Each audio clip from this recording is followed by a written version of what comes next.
I first started photography way back in around about 1980 when I was about 17 years old, and I was given a Olympus OM10 film camera for my birthday. And I was delighted and scared at the same time because I realised in order to be able to use this thing it's going to take me quite a lot of experimentation. And we were living at the time in the South Wales countryside, and so I really only had the countryside to work with. I loved the idea that I could record the scenes around me and make pictures out of them. Shortly after we moved into the town itself, and so I transferred my attention from the countryside to the streets, and I explored the back streets, what there were of them, and all the obscure places that I could find in order to experiment with the camera. I eventually ended up back in London, and at the time I started going to a night school, which is the only formal training I've had in photography, to learn how to develop black and white negatives and how to print using the enlargers they had in their amazing darkroom. Now I had London at my disposal and I could explore streets to my heart's content with my Olympus OM10. I soon upgraded to various other cameras throughout those years, using mostly Olympus cameras, which I've kind of stuck with to this very day. Eventually I ended up working in the magazine industry as mostly really a graphic designer. I was working for a company called Condé Nast who published magazines such as Vogue, GQ, and they wanted to get into desktop video. And so I helped set up the department there and worked there for the next 20 years producing videos for them. And then around about 2005, I got back into actually using stills camera and started exploring the streets again and doing street photography. And really, since then, I've not looked back. One of the most important things I think about becoming a photographer, in any way at all really, whether it's on a very amateur basis or whether you want to go pro, is kind of developing your own personal style. And I think that's something which I've tried to do from the word go. I look into my own character, the things that I like, the things that I buy, and the things that I want to have around me as sort of a starting point.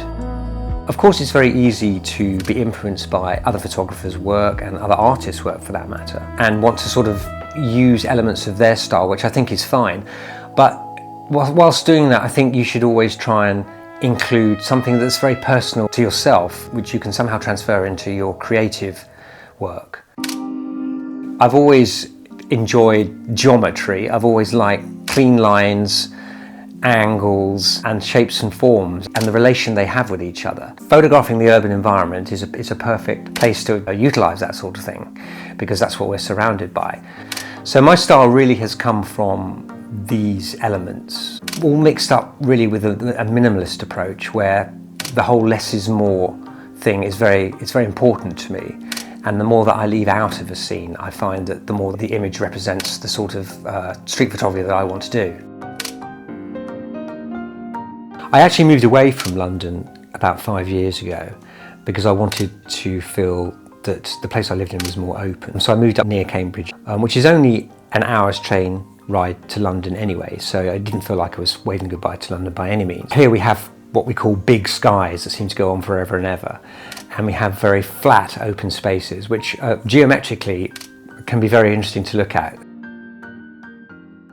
My influences have always come from various places. Of course, photography. I have a good library of photographic books which I constantly refer to at particular times of year. Some of the ones that I'm particularly fond of are this one about Lucien Hervé, who was Le Corbusier's photographer.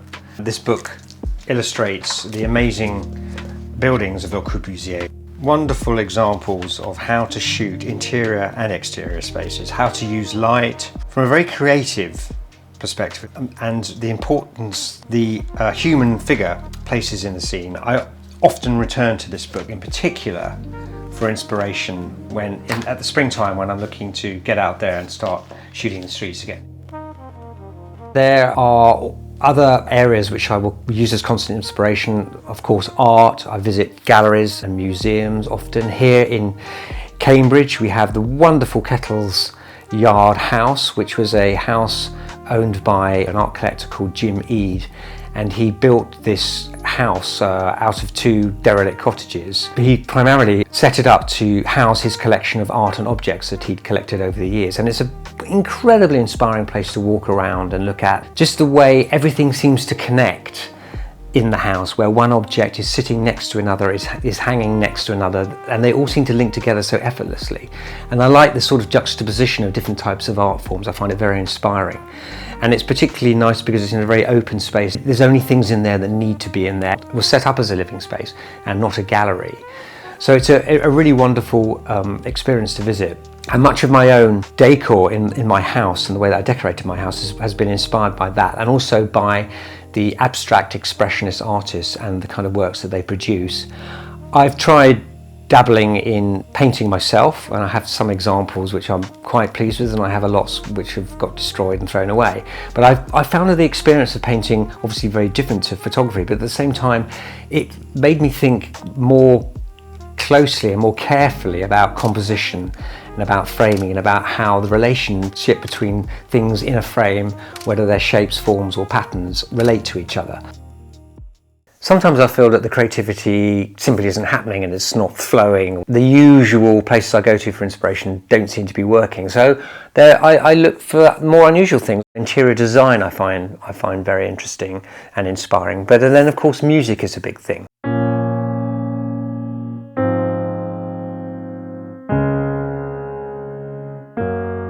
It's the emotional pull that you get from listening to a piece of music that I find most inspiring. And there are particular composers that I listen to that are perfect for the sort of mood that I'm hoping to get myself in to think about photography. One of the composers is Max Richter, in particular one of his pieces which is called On the Nature of Daylight. Just a very few notes on the piano can produce such an emotional response. That in itself is enough for me to build an imaginary world. I like the way that all art forms can connect to produce something different. They all seem to be related in some way. It's interesting how the inspiration from one can produce an interesting work in the other.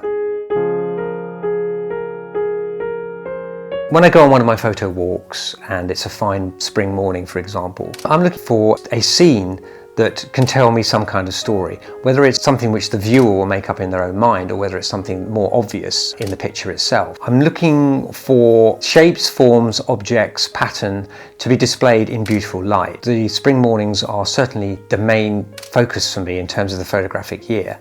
I think that London in particular has the most beautiful light at this time of year, and it has the kind of architecture, for me personally, which means that I can construct the sort of images that I'm looking for.